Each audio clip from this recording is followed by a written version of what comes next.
teman-teman atau yang lain-lain di Indonesia ingin tahu semua biaya yang dikeluarkan, apakah ini ditanggung semua oleh Kementerian Agama atau ada sebagian yang kalian tanggung atau dari institut yang kalian wakili?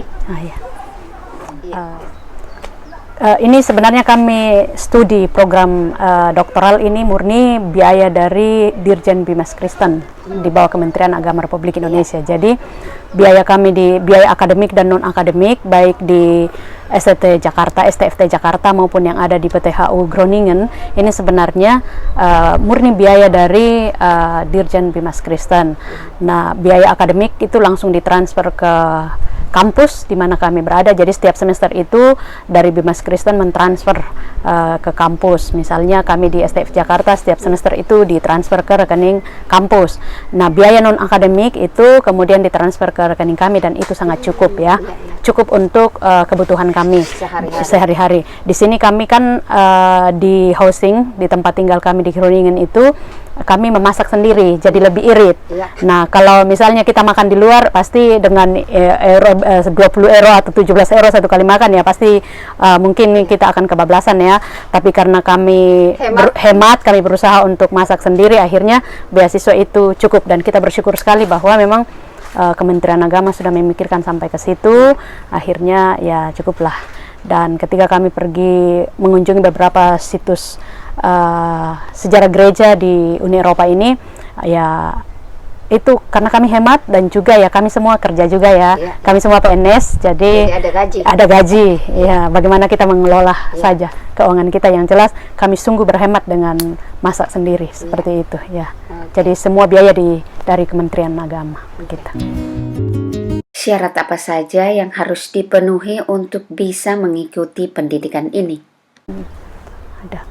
Tentu kalau ini program ya, bagi saya bersyukur bahwa setelah lama sekali Islam, saudara-saudara kita di Muslim melangkah dalam kaitan dengan SDM dengan program 5.000 doktornya, ya cukup lama itu Bimas Kristen tidak pernah berpikir untuk mengirim tenaga keluar, dan di bawah Dirjen Bimas Kristen yang baru waktu itu Profesor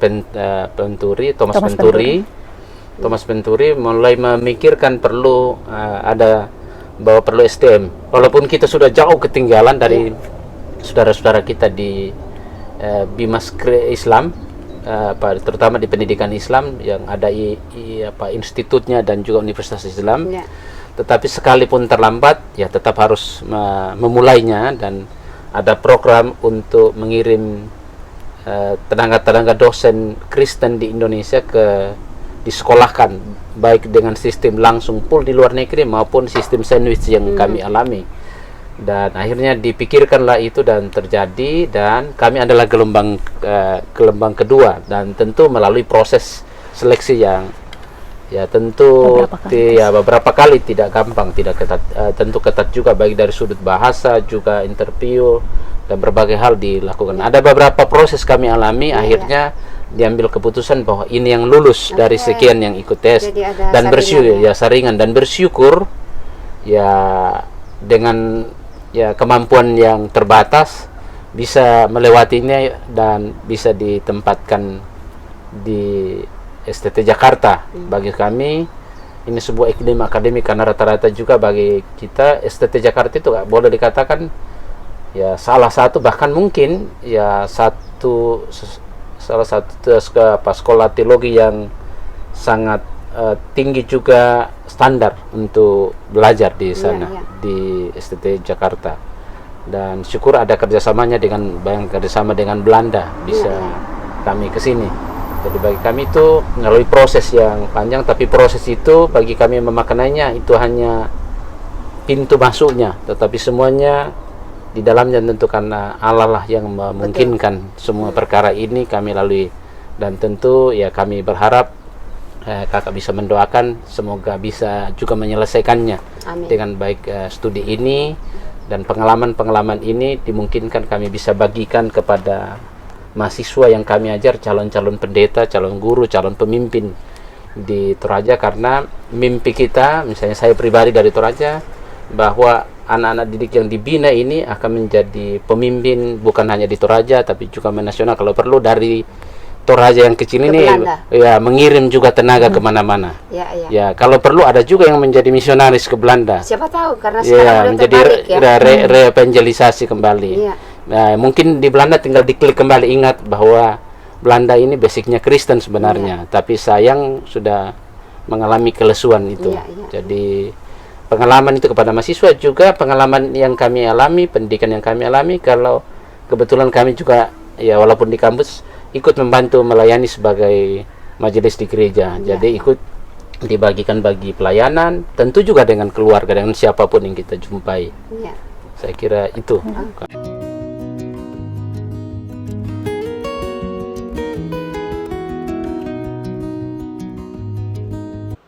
Kalian berdua adalah dosen di Indonesia, khususnya dari Toraja, sekarang menjadi mahasiswa di Belanda. Pertanyaan saya, apa beda dosen di Indonesia dan dosen di Belanda? Pasti setiap dosen mempunyai cara sendiri. Ya, cara tersendiri di dalam manajemen kelasnya dan sebagainya, mengorganisir kegiatan akademiknya dan sebagainya ya. Tetapi ada hal yang luar biasa yang saya temukan di sini. Dosen-dosen di sini ya pasti mumpuni ya, pasti sangat expert di bidangnya itu. Karena profesor yang membimbing saya di sini juga luar biasa, sangat ahli di bidang pendidikan Kristiani yang berkaitan dengan local culture, dan itu luar biasa saya rasakan ketika membimbing saya pada waktu saya presentasi. Tetapi itu hal biasa, maksudnya pastilah profesor itu cerdas dalam bidangnya. Tetapi hal yang paling menarik bagi saya, dan ini juga semoga menjadi inspirasi bagi saya sebagai pengajar dan juga siapapun dosen di Indonesia yang juga bisa mendengar ini ya. Dosen-dosen di sini itu sangat menghargai kemanusiaan. Jadi mereka sangat menghargai mahasiswa sebagai manusia yang memiliki harkat dan martabat yang tinggi, sehingga pola relasi yang dikembangkan itu adalah relasi yang saling mengasihi, sangat ramah kepada bersahabat, sangat ramah kepada siswa. Kita di dalam kelas seperti sahabat. Jadi ketika mengajar itu kita tegang iya, tapi karena memang kita akan presentasi dan sebagainya, diskusi, tetapi soal-soal bagaimana pendekatannya terhadap mahasiswa itu luar biasa. Kalau kelas kita di Indonesia seperti ada relasi hierarki, dosen itu atau guru itu lebih tinggi, ada gap levelnya dibanding siswa, tetapi di sini sama rata. Saya melihat ada keakraban yang terbangun di suasana akademik antara pegawai, dosen, dan mahasiswa. Dan itu kami lihat di kampus kami di PTHU di Groningen. Ketika kita masuk ke kampus itu, kita baru masuk ke dalamnya, ada suasana yang sangat ramah kepada kita. Pegawai-pegawai itu menyambut kita dengan senyum dan kadang mengatakan apa yang saya bisa bantu, apa yang saya bisa bantu ke kamu. Apalagi waktu kami baru datang, kami baru masuk, kami diantar oleh direktur pasca sarjana untuk mengelilingi kampus dan menjelaskan kepada kami tentang manfaat dari setiap hal yang kami lihat di kampus itu juga, dan itu sangat bersahabat bagi kami. Dan kemudian saya berefleksi bahwa ketika setiap pengajar, guru atau dosen memperlakukan siswa dari segi melihat siswa sebagai manusia yang setara dengannya, tidak ada relasi yang hierarki antara siswa dan guru, maka sistem pendidikan kita akan mengalami kemajuan yang luar biasa, karena ada kompetensi kepribadian yang luar biasa terbangun di sini. Dosen-dosen di sini itu kompetensi profesionalnya luar biasa, tetapi kompetensi kepribadian yang ditunjukkan di kampus atau di luar kampus itu sangat menyenangkan, membuat suasana kampus sangat ramah. Akhirnya dengan sendirinya kita nyaman juga di kampus, begitu ya. Mungkin itu. Masih ada bisa ditambahkan Pak Petrus? Saya kira benar yang dikatakan Bu Sanda mengenai relasi dosen dan tentu mahasiswa, dan status kami walaupun dosen, tapi kami dalam proses sekarang ini jadi mahasiswa. Dan itu memberi inspirasi melihat ada sebuah sudut pandang baru bagaimana pendekatan sebagai dosen, dan itu pendekatan yang ada di sini ya memang diciptakan sedemikian rupa mengenai sistem belajar supaya friendly tadi, bersahabat, dan tentu ada kesetaraan. Dan saya jujur, saya orang yang kurang pede ya, kurang percaya diri ya, terutama dalam misalnya bahasa. Tetapi orang di sini, terutama dosen ya, sangat mensupport dan menyemangati bahwa kamu bisa kok, lakukanlah dan sebagainya. Dan sangat berbeda yang misalnya bisa saja saya lakukan di Indonesia ya, saya melihat lebih rendah mahasiswa, bahwa dia lebih, padahal orang di sini melihat semua orang punya potensi, cuman belum dieksplor, belum dikeluarin potensi-potensi itu. Dan tidak perlu malu, karena itu bukan bahasa ibumu ya, kami saja masih mesti juga belajar. Jadi misalnya begitu, bahwa tetap disemangati. Saya mengatakan bahasa Inggris saya tidak fair, tapi dia bilang bisa ya.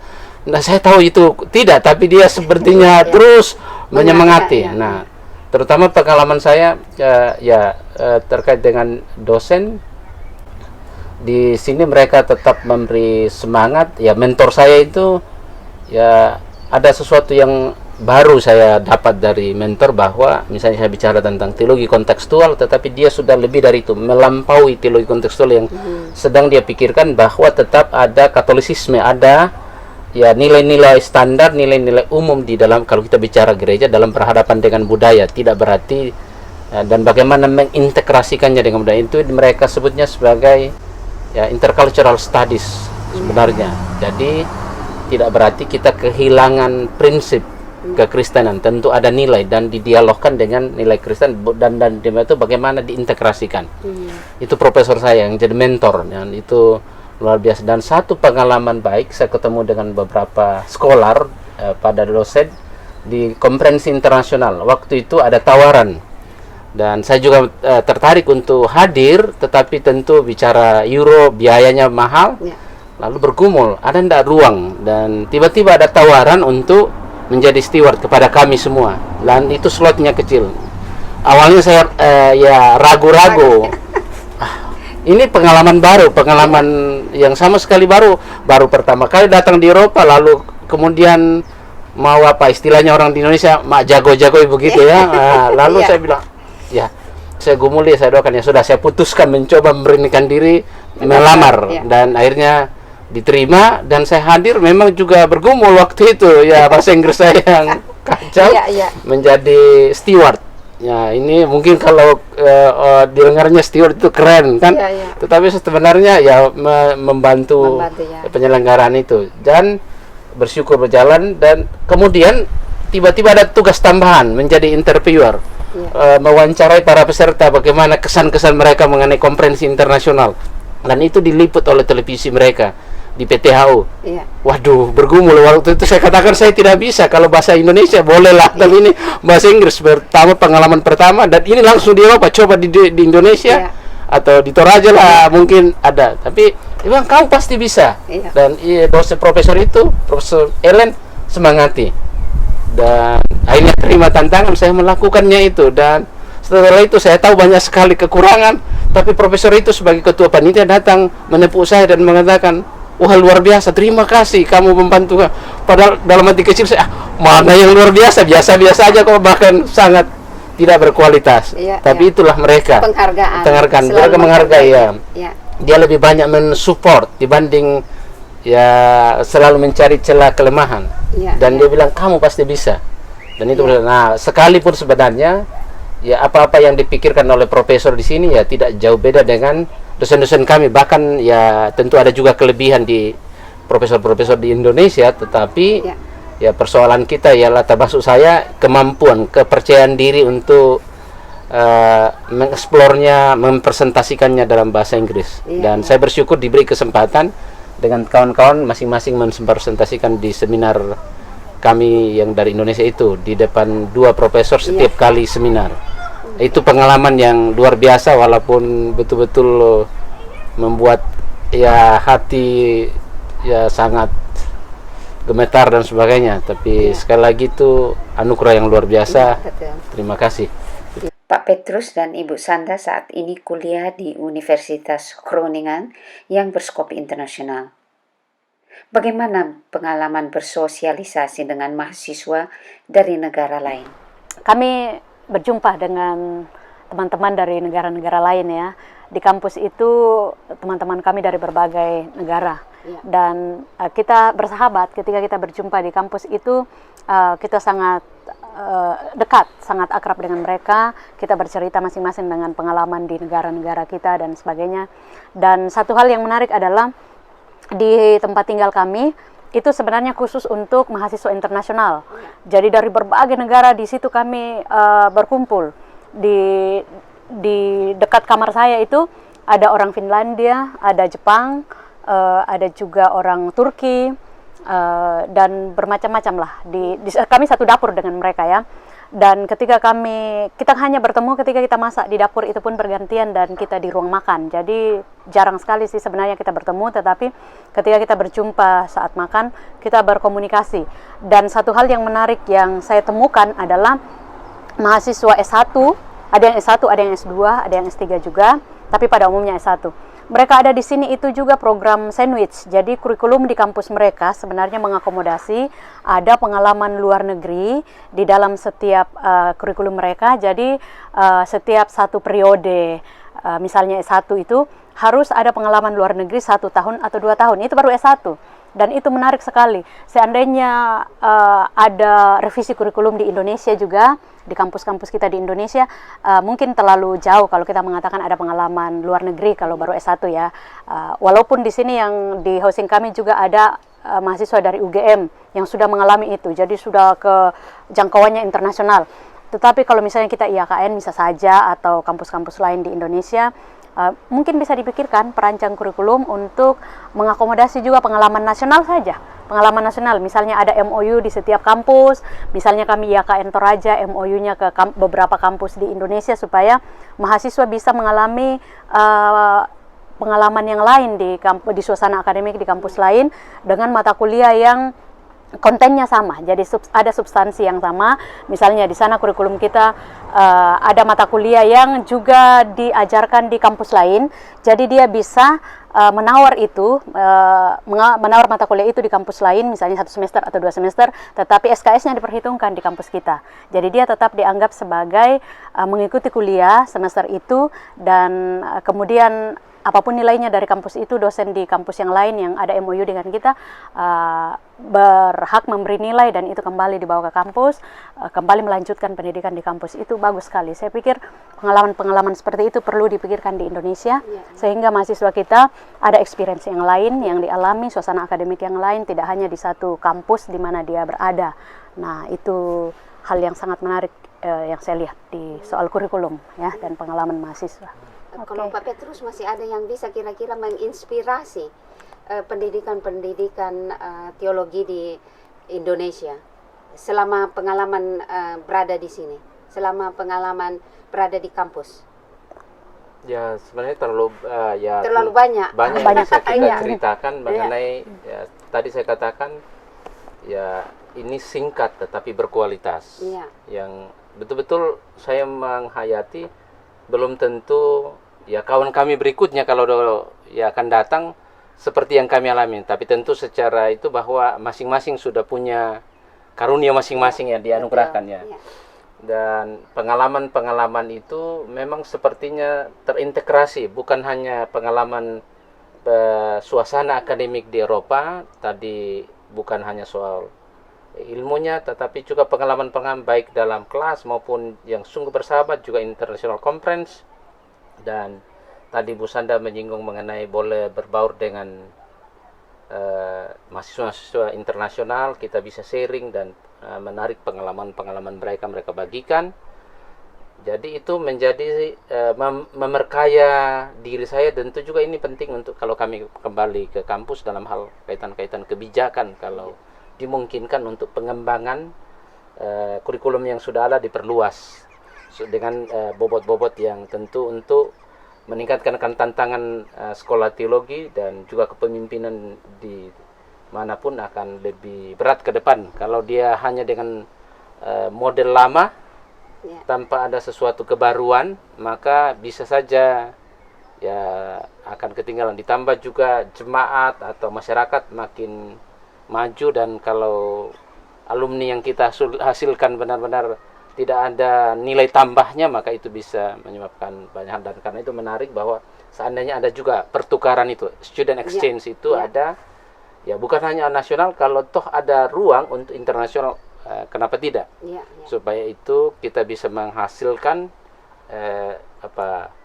calon-calon intelektual, pemimpin bisa yang baik untuk masyarakat. Kan masyarakat kita juga yang tertolong, kita semua juga akan tertolong dengan orang-orang yang lebih baik yang kita persiapkan.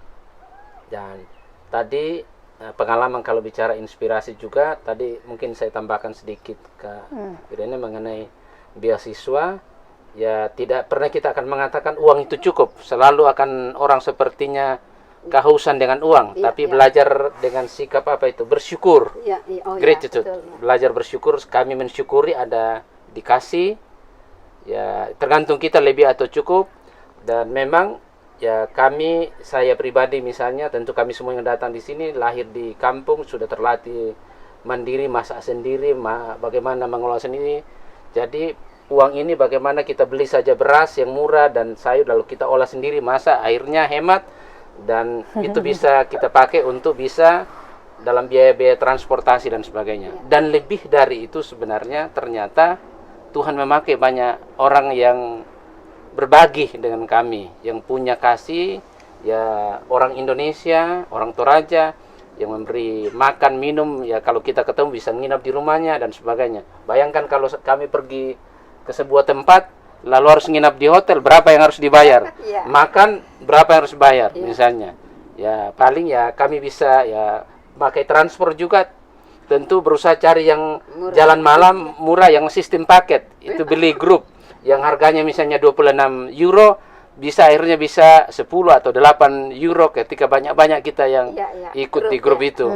Jadi itu perlu juga itu sebuah keterampilan bagaimana melihat. Dan tentu di sini sistem transportasi itu modern sekali.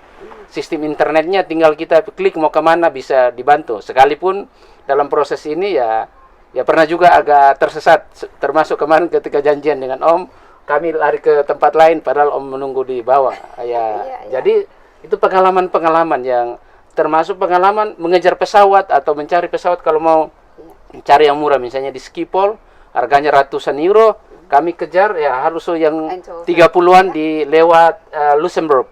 Walaupun harus naik Flixbus ke sana 6 jam, bisa tidur di bus sampai di sana. Mengalami juga negara yang paling maju juga di dunia, Luxembourg, yang transportasi publiknya gratis. Jadi kami sempat jalan-jalan, melihatnya kota yang bersih, menginspirasi. Dan itu bisa diceritakan, bisa dibagikan. Moga-moga ketemu sahabat-sahabat, orang-orang yang dipakai Tuhan misalnya di kebijakan publik, kalau sempat bercakap bisa mengatakan ini penting juga ditimbang untuk kemajuan pariwisata dan sebagainya.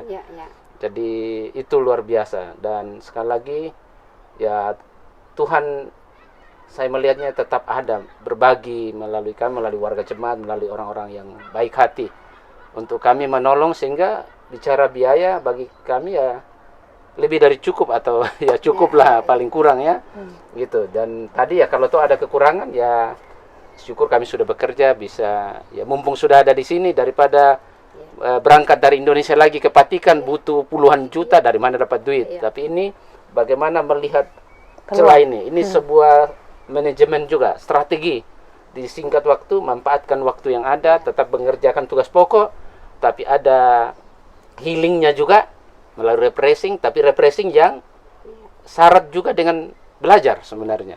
Kira-kira begitu Kak. Terima kasih. Kali ini yang dikirim dari Indonesia 8 orang ya? 9. Yang dari Sulawesi Selatan 2. Ya, 2 kami. Sulawesi Utara 3. Iya. Dari Kupang 2. Iya. Ambon 1. Iya. Tarutung 1. Ya, dari 1 Sumatera ya. Kenapa kebetulan dari Toraja 2? Kan di sana juga ada beberapa pendidikan teologi. Iya. Itu karena kami berada di IAKN, lalu kami kemudian ikut tes dari Yakan Toraja. Jadi banyak yang ikut tes, tapi ada yang ke Korea, ada ke Ke Manado. Ya. Di Manado tentu punya sandwich ke tempat lain. Lalu kami ya bersyukur ke Eropa. Jadi masing-masing. Jadi punya tidak secara kebetulan. Jadi dari sekian kami dari Yakan Toraja angkatan ini, ada yang ke Manado, ada yang ke Korea, lalu kami yang ke sini. Jadi makanya tadi saya katakan waktu melamar itu, ya saya tidak mimpi ke Eropa sama sekali. Bahkan mau jadi studi S3 pun, S1 saja itu sudah bersyukur. Karena orang tua saya tidak punya pendidikan. Kita orang kampung. Tadi saya lanjut sekolah saja di Toraja, jual koran dan dayung beca di Rantepao. Saya tukang beca. Jadi ya bagi saya, hati saya ya lebih banyak bersyukurlah kasih karunia. Bahagianya itu di situ saja. Jadi terlalu banyaklah yang Tuhan sudah kerjakan untuk saya, dan terlalu banyaklah kebaikan orang di mana-mana kepada saya. Ya sampai di Belanda ini juga ketemu orang-orang yang Tuhan pakai luar biasa baik kepada kami. Berapa bulan ini bergaul dengan orang Indonesia, bukan hanya orang Toraja, tapi dari berbagai macam suku. Ada orang Manado, ada orang Ambon, ada orang Batak. Bagaimana melihat orang Indonesia di sini? Pertama kami masih di Indonesia, sudah ada yang menelpon kami ke sana selain dosen kami Bapak Binsar, Pendeta Binsar Pakpahan, juga ada orang tua kami di Dimen, Bapak Wesley Purba dengan Tante Wanda. Itu kami masih di Indonesia tuh. Kami sudah komunikasi lewat Zoom, dan beliau menjemput kami di bandara. Dan kami yang sama sekali tidak tahu apa-apa tentang Eropa, kami datang begitu saja, 9 orang yang sama sekali belum ada pengalaman di Eropa. Kami ya berdoa dan percaya diri untuk datang ke sini. Kemudian kami sampai di bandara, waktu itu ada dosen kami Pendeta Binsar yang jemput dengan Om Wesley, dan juga ada beberapa keluarga dari teman mengantar kami sampai ke Groningen, sampai ke tempat penginapan. Nah, lama-kelamaan kami berjumpa satu persatu dengan orang Indonesia, juga dengan orang Toraja, Bapak Peter Dehir ya, sama Kak Irene di sini. Lalu kemudian Om Herman Pongsama, Herman Boro dan sebagainya. Kami bertemu dengan orang-orang Toraja, dan yang paling intens karena kami aktif di gereja Protestan Indonesia di Belanda di Sotermeer itu, akhirnya kita akrab sekali dengan mereka. Kalau ada kegiatan gereja kami diundang, kalau misalnya tidak ada kuliah kami datang mengikuti ibadah, retreat, PA dan sebagainya. Dan mereka menerima, orang-orang Indonesia di Belanda itu menerima kita dengan sangat baik, tetapi bagaimana juga kita melibatkan diri dalam organisasi gereja. Dan kalau kami kan memang bidang teologi, jadi di mana-mana kalau ada gereja kami sangat tertarik untuk mengikuti kegiatan di situ ya. Dan di sini kami menemukan juga itu, dan gayung bersambut lah.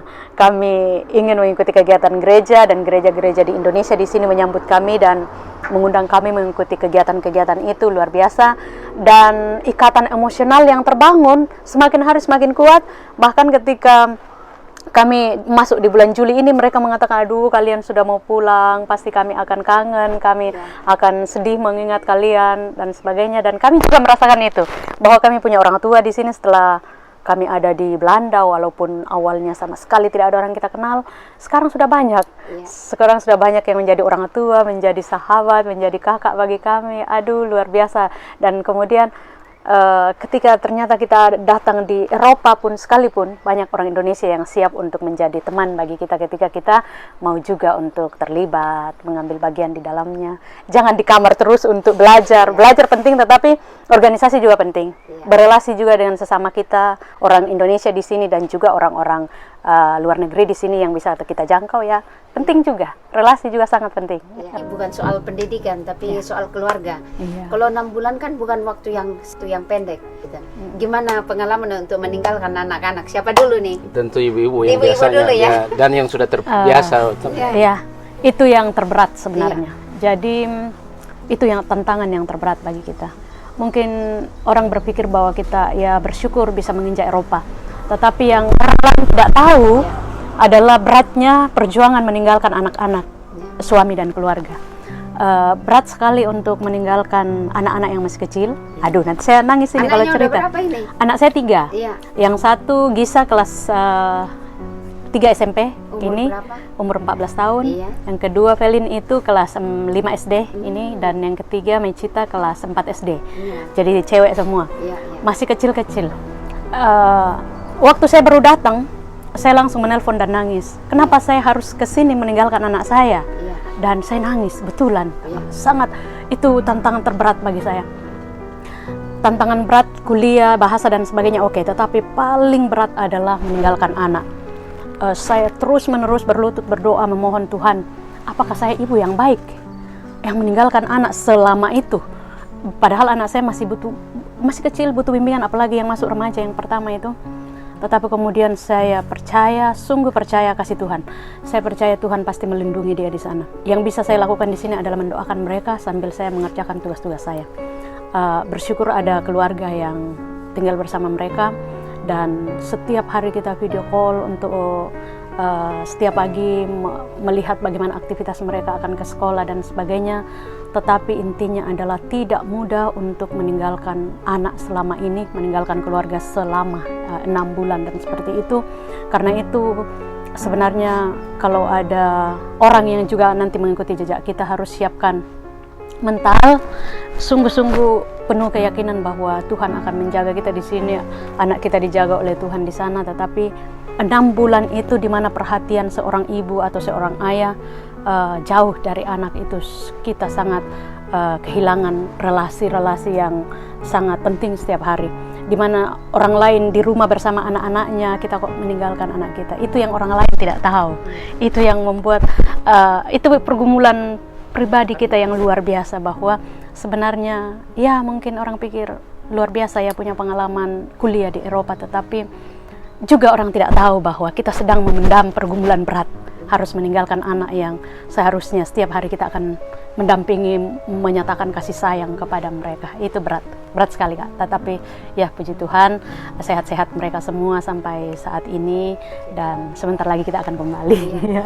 Itu dari pihak ibu ya. Kalau bapak gimana? Apa tenang karena kan ada mama di rumah yang ngurus anak-anak, apa gimana? Iya Kak, kalau saya tentu setiap orang ini soal ikatan emosional dengan anak, terutama saya kan 2 anak saya laki-laki. Iya. Umur berapa? Ada 13 tahun dan Iya. ada 9 kalau Iya. dia. Nah, butuh figur ayah Iya. tentunya. Dan itu pergumulan saya, apalagi satu itu menginjak masuk seperti anak dari Ibu Sanda, masuk remaja lah, tentu banyak yang perlu dia harus sharingkan ke saya, harus menjadi sahabat. Iya, iya. Dia kadang-kadang menjadi teman bermain dan sebagainya. Tapi saya percaya waktu Tuhan ini waktu yang tepat, sekalipun ada harga yang harus saya bayar sebenarnya. Inilah harga yang harus dibayar, karena ketika harus mengejar dalam tanda petik untuk karir dan sebagainya, maka tentu keluarga bisa, ibaratnya kalau timbangan, kalau ini naik maka ini turun. Iya, iya. Nah kalau ini naik maka karir harus Iya. Nah bagaimana memainkan itu, keseimbangan itu, dan disinilah dibutuhkan sebenarnya ya keterlibatan yang sungguh-sungguh dari Tuhan. Kita melibatkan Tuhan yang jauh, bahwa ya dengan kekuatan kita walaupun jauh, tapi bersyukur dengan teknologi yang memungkinkan, bisa video call, bisa telepon, dan bisa bercakap. Dan terutama yang saya tanamkan ya sama seperti Bu Sanda, waktu kuliah di Jakarta saya jujur berat sekali, karena 1 semester kami terlambat, karena ya begitulah sistem di pemerintah, lambat datang, lambat pengumuman, lambat kami dapat siswa ke Jakarta. 1 semester itu kami mengerjakan 2 semester, dan itu berat sekali. Mana suasana akademik sudah ya lebih 10 tahun lah kira-kira saya tidak belajar dalam tanda petik. Iya. Jadi mahasiswa, rutin terus yang kita lakukan, walaupun masih baca buku. Mengejar prestasi. Walaupun masih baca buku dan sebagainya, tetapi lain kalau memang jadi mahasiswa, ketemu dengan profesor, dosen yang alumni luar negeri. Iya. Ya profesor teologi yang hebat di bidang Protestan ya. Mereka studi di Amerika, di apa. Jadi kita dipaksa begitu sampai sedetil mungkin. Wah, itu juga diajar saya. Apalagi ketemu satu profesor dari alumni dari Eropa juga, dari kalau tidak salah dari PU, detail sekali, titik koma dia perhatikan. Lalu bisa mengatakan, "Wih, kamu di sini banyak salah apa segala." Waduh, menyiapkan mental ya. Dan di bawah tekanan itu tentu kangen dengan keluarga. Saya sampai mengatakan, ngapain lagi datang di sini? Cukuplah. Iya. Kenapa Tuhan bawa saya lagi ke sini? Iya, Cukuplah, saya mau balik. Berapa bulan di Jakarta? Ya sekitar hampir Lama. 3 bulan ya. Iya, 3 karena bulan dulu corona. sebelum corona kan. Oh, oke. Akhirnya Dan Tapi dua- waktu paksa itu pulang. masih bisa kembali ke itu apa? Langsung balik ke Malam-malam itu kami langsung ngambil tiket balik karena Nah, sudah diumumkan kok harus COVID. lockdown, ya kan? Jadi 3 bulan jadi ya, ya jadi 3 bulan tapi berat Iya. waktu itu. Tapi ya kita tidak tahu kehendak Tuhan. Akhirnya balik dekat lagi dengan keluarga. Iya, Ya akhirnya datang lagi 6 bulan di Jadi sini. itu sebagai training ya. Ya, Iya. Jadi 3 bulan dulu Ya, agak baru dekat, hanya- baru agak Ya, 6 jalan bulan. Tuhan juga. Ya, jadi kemudian itu berlutut lah. Saya polanya juga ya sebenarnya tidak perlu dibicarakan ya. Iya, Iya. enggak. Bahwa harus ya di tengah tekanan itu tidak ada jalan lain. Inilah imannya. Ya tentu juga menangislah berlutut di hadapan Tuhan. Tuhan kenapa ini? Saya berat ini mengerjakan ini, keluarga saya sudah nyaman karena kita sudah terbiasa dengan zona nyaman. Iya, betul. Dan lalu keluar dari comfort zone itu berat. Berat. Sudah jadi PNS, mental PNS sudah kuat di dalam diri ya. Iya. Mental mau kerja keras tidak ada. Iya. Lalu saya bilang, ya lebih baik saya cukuplah jadi PNS, bisa ya usaha kecil dan sebagainya, cukuplah untuk hidup. Ngapain lagi begini? Iya. Tapi ternyata ya kalau boleh katakan Tuhan bilang saya lebih tahu daripada kamu. Rancanganku berbeda yang kau pikirkan kan? Iya. Akhirnya ya tentu, tapi saya bersyukur dengan teknologi setiap malam sebelum tidur, ya setiap pagi kalau waktu di Indonesia mendoakan anak dan istri saya sebelum pergi kerja. Jadi itu poin penting yang saya mau tanamkan kepada anak, bahwa mesti dan keluarga kami ialah bergantung pada Tuhan. Jadi setiap pagi mereka kumpul dan saya video call berdoa. Saya mendoakan dari Jakarta. Dan di Eropa pun juga begitu. Jam 12 di sini, sudah jam 7 di sana atau apa ya, saya mendoakan sebelum istri saya kerja di rumah sakit dan kemudian anak saya pergi ke sekolah. Jadi dari sini luar biasa saya bisa mendoakan mereka. Bahkan kalau pergi perjalanan dari mobil pakai headset, saya berdoa kepada saya lagi di mobil pergi ke Italia atau apa, berdoa begitu misalnya. Iya. Atau ke Luar Swiss biasa. dan sebagainya. Jadi banyaklah pengalaman-pengalaman yang Tuhan inginkan. Termasuk pengalaman kami ikut ibadah di Dewan Gereja Sedunia dan dilibatkan dalam ibadah itu di WCC, dan banyak cara itu. Walaupun mungkin orang mengatakan kok kayak apa saja berdoa kayak sampai begitu. iya. Bukankah mereka tidak bisa berdoa? Iya. Tapi bukan soal itu. Yang penting ialah Ayah adalah iman. membangun relasi dengan anak saya, dan saya berharap anak saya ke depannya mengingat itu. Benar. Meskipun saya suatu ketika ya tentu Tuhan tahu umur. Ya kita berdoa supaya umur panjang, tapi Tuhan tahu bahwa mereka akan itu paling tidak yang mereka bisa ingat dengan saya sebagai ayahnya, dengan yang penuh juga kekurangan misalnya begitu. Tapi kemudian masuk ke sini 6 bulan itu tadi kayak Irene bilang ya latihan 3 bulan, kemudian dikasih 6 bulan, mungkin suatu ketika makin lebih luas lagi. Siapa tahu? Ya siapa tahu menjadi 3 tahun. Aduh. Ya kita tidak tahu. kita tidak Atau tahu. cukuplah itu. Juga saya selalu mengatakan kalau sampai di sini bersyukur. Bersyukur. Kalau ada lagi terima kasih. Kalau Iya. tidak masalah. Tidak Kalau apa-apa, Tuhan ya. bilang cukuplah kasih karuniaku, oh ini sudah luar biasa. Iya. Jadi saya lihatnya kalau masih ada lagi itu bonus tambahan, bonus lagi begitu. Oke. Jadi kira-kira begitu Kak. Tentang keluarga, paling tidak selama di sini bergaul dengan keluarga-keluarga, saya nggak tahu apakah ada yang masih muda anaknya, apa yang sudah dewasa, tapi paling tidak sudah mendengar perbedaan untuk Iya. mendidik keluarga di sini dan di Indonesia. Kalian- Apa yang bisa kalian pelajari dari pendidikan di sini dengan di sana? Banyak hal. Iya. Kalau misalnya kita mengkomparasi pendidikan kita di Indonesia, baik formal, informal, non formal, pendidikan keluarga, pendidikan di sini di Eropa ini dengan pendidikan keluarga di Indonesia, banyak hal yang saya pelajari, dan itu saya tulis juga tadi malam percakapan kita di dapur di meja makan ya. Yang pertama, pendidikan yang luar biasa di sini tuh melalui percakapan dengan orang tua di sini ya. Pendidikan kejujuran luar biasa ya. Bagaimana kita jujur mendidik anak tentang realitas kehidupan. Ya, jadi realitas kehidupan yang anak akan jalani di masa yang akan datang itu sudah diterapkan, ditanamkan kepada anak pada saat ini. Misalnya di dalam keluarga mungkin orang sudah mengatakan bagaimana tentang narkoba. bagaimana menfilter media sosial, bagaimana tentang pendidikan seks, LGBT, dan lain-lain. Itu sudah menjadi konten pendidikan keluarga.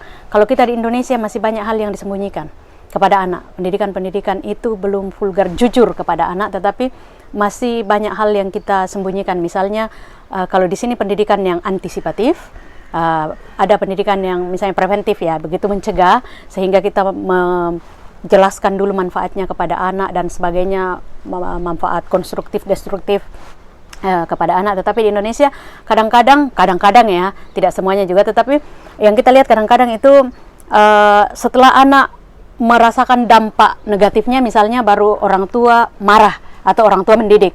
Jadi pendidikan itu dianggap nanti setelah ada dampaknya yang negatif baru kita mengatakan oh itu memang seperti ini kalau kamu melakukan itu. Di Barat beda, di Eropa beda.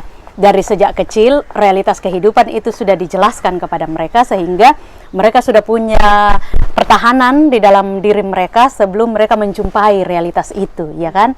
Dan akhirnya anak-anak di sini seperti ada defense begitu untuk menghadapi realitas-realitas yang itu. Kemudian yang berikutnya pendidikan kemandirian. Pendidikan di sini di setiap orang tua yang kami temui itu sungguh-sungguh mendidik anaknya untuk mandiri, mengerjakan sendiri apa yang bisa dikerjakan sejak kecil. Apa yang bisa dikerjakan oleh anaknya sejak kecil itu tidak lagi dibantu kan? Tidak lagi dibantu, tetapi biarkan dia mengerjakan sendiri. Dan saya mengingat sekali yang katakan, biarkan mereka jatuh dan mereka akan belajar bangkit sendiri. Nah, di Indonesia kadang-kadang yang kita lihat, kita mendidik anak-anak masih sangat banyak untuk menolong mereka sebenarnya bisa mereka lakukan, tetapi karena mungkin apakah dianggap mengasihi anak, sangat sayang kepada anak dan sebagainya sehingga ditolong, padahal sudah bisa kerja sendiri. Cuci kaos kaki misalnya, pada saat dia PAUD sudah bisa dia kerjakan sendiri, tetapi masih kita ambil, kita cucikan dan sebagainya ya. Nah, kalau di Barat apa yang mereka sudah bisa lakukan, mandiri untuk lakukan. Akhirnya yang paling menarik di sini adalah setiap anak kalau sudah usia SMA ya, SMA itu sudah kerja, 16 tahun sudah kerja. Iya, jadi pada umumnya anaknya Kak Ineke sudah kerja, padahal masih kuliah. Anak-anak yang kami temui kuliah, kerja dan sebagainya, mencari uang sendiri untuk biaya kuliah mereka sendiri. Bahkan ada yang SMA atau kuliah S1, uang jajannya sendiri, dan bahkan ada yang beli mobil dari hasil kerjanya padahal masih kuliah. Itu luar biasa. Jadi tidak ada orang yang gengsi untuk kerja di sini. Anak-anak SMA, anak-anak kuliah S1 kerja di toko dan sebagainya ya, restoran, dan ada juga yang cuci piring, anak-anak orang kaya tetapi cuci piring di restoran, kerja angkat-angkat barang di toko, dan mereka dapat gaji sendiri untuk biaya sekolah, untuk jajan, bahkan beli mobil. Aduh, luar biasa. Itu yang belum kita temui di Indonesia ya. Dari pandangan Bapak? Ya, saya kira tentu kalau kita belajar mengenai pendidikan keluarga di sini, banyak hal yang bisa kita pelajari, tapi tentu banyak hal juga yang masih perlu dipertahankan, misalnya pola pendidikan di Indonesia, karena ini soal budaya yang berbeda, terutama ya di sini soal tadi ialah kemandirian, misalnya belajar melatih mereka mandiri, lalu latihan untuk pembiasaan hal yang baik, biasakanlah hal yang baik bukan yang tidak baik. Misalnya contoh kebersihan di sini, buang sampah, jadi anak itu sudah dilatih sejak di SD atau ya dari TK, lalu menempatkan membuang sampah. Bahkan misalnya saya mendengar dari orang tua ada yang taruh sampah di dalam kamar walaupun sudah ada ruang sampah, jadi mereka membuang sampah. Jadi itu sudah menjadi karakter lah, kira-kira begitu. Jadi ala bisa karena biasa, jadi habits akhirnya lama-lama menjadi karakter. Nah, kebiasaan itu tertanam dan menjadi budaya yang baik, dan itu harusnya dicoba dipolahkan Nah, kembali ke kemandirian tadi, mereka sekolah, kalau umur sekian harus mereka belajar bekerja, dan dia mencari duit sambil sekolah. Itu jadi bicarain kemandirian juga, untuk malah itu juga pendidikan, bagaimana mereka dipersiapkan menghadapi realitas hidup yang tentu penuh dengan tantangan, tidak harus bergantung pada orang tua. Dan saya kira itu sesuatu yang luar biasa soal kemandirian, termasuk pergumulan ini pendidikan ya situasi yang bebas ini, ya memang bebas di sini, tapi dipersiapkan bahwa Iya. ada banyak hal, narkoba apa semua, seks bebas ini, termasuk LGBT di sini, tapi ini efek-efeknya. Iya. Jadi dia sudah ada Sudah tadi tahu, Bu Sani, ya diperlengkapi. Kita Indonesia tabu. Iya. Nah, apalagi masiri apa semua gitu. Enggak boleh dibicarakan, Nggak tapi bicara- mereka jalankan. Ya, Kan dia jalankan karena ketidaktahuan, ketidaktahuan, penasaran. ya, pengen coba. Ya, coba Ya. dia tidak dapat informasi yang benar dari Iya, itu. iya. Dan itu satu. Tapi segi yang lain barangkali juga ya tentu di sini ada kesetaraan, tapi tentu kita sebagai orang Indonesia mungkin ada nilai-nilai yang khas Indonesia mesti tetap kita pertahankan sekalipun berada di dunia global, tetapi bagaimana kita juga berkontribusi menyumbangkan sebuah nilai lokal kita yang sebenarnya bisa mereka juga tiru, nilai kekeluargaan misalnya. Betul. Nilai kekeluargaan ini jangan sampai individualisme ini bukanlah satu-satunya. Karena secara Kristiani nilai kekeluargaan itu sangat dijunjung tinggi, persekutuan. Orang barat ya individualismenya tinggi dan sebenarnya ada kekosongan di dalam diri mereka sebenarnya, karena kita sebagai makhluk sosial juga butuh relasi. Ya, jadi tapi mungkin cara mereka berbeda, tetapi nilai-nilai kekeluargaan itu tetap dipelihara, dan termasuk itu yang kami alami karena orang-orang Indonesia yang datang ke sini masih membawa nilai itu, sehingga kami datang sebagai orang Toraja perantauan yang belakangan ini disambut dengan baik karena masih tertanam nilai itu. Betul. Dan kita berharap nilai-nilai itu masih tertanam juga pada generasi Ditanamkan oleh orang tua kepada tentu anaknya. orang tua misalnya, termasuk mengingat Toraja kembali, Iya. walaupun sudah jauh melangkah ke negeri Eropa begini, tetapi dia ingat akar budaya, akar sejarahnya, leluhurnya, Iya. sehingga tetap ada ikatan. Jadi semakin jauh kita terbang, tetap harus kembali ke rumah sendiri ya, jangan sampai ya sarangnya seperti burung lah gitu. Jadi tetap dia merasakan, oh ya saya orang Toraja, saya orang Indonesia. Iya. Walaupun nanti jadi warga negara di sini, saya datangnya dari sini. Jadi dia bangga sebagai orang Toraja Atau Indonesia. Indonesia, sekaligus bangga sebagai komunitas internasional, sebagai warga negara Eropa misalnya kalau sudah warga negara Eropa. Tapi tetap ada ya, rasa itu, rasa sukacita bahwa saya lahir dari Indonesia, dari Toraja, tapi bisa ada di sini. Oke. Ya mudah-mudahan menjadi inspirasi buat teman-teman yang akan berkunjung ke Eropa.